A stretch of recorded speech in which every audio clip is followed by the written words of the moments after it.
So the media that you export has a certain quality, and the quality is determined by the bitrate settings that you set while you're exporting.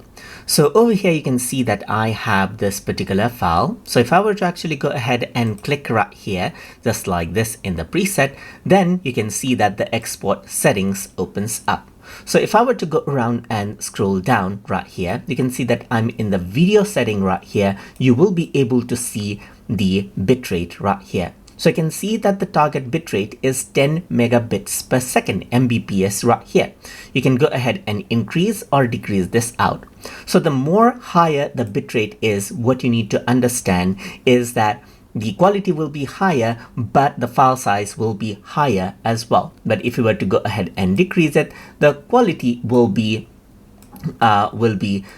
lower, but the size will be lower as well, and you'll be able to see the target right here just like this change out right here just like this, and you can see the estimated file size right here over here on the bottom. As you can see, as I increase, you can see that the estimated file size right here is determined as well.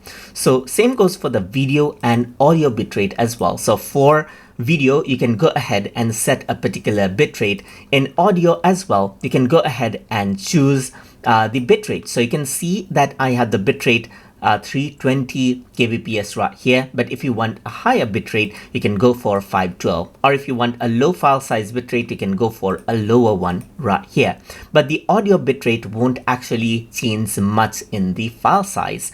But what you need to remember is that the source file itself must have certain level of quality for the output file to have a good level of quality.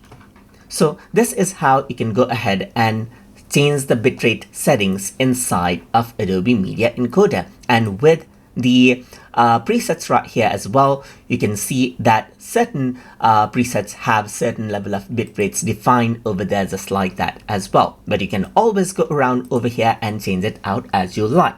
So I hope you guys learned something as always. And as always, please like, comment, share, and subscribe.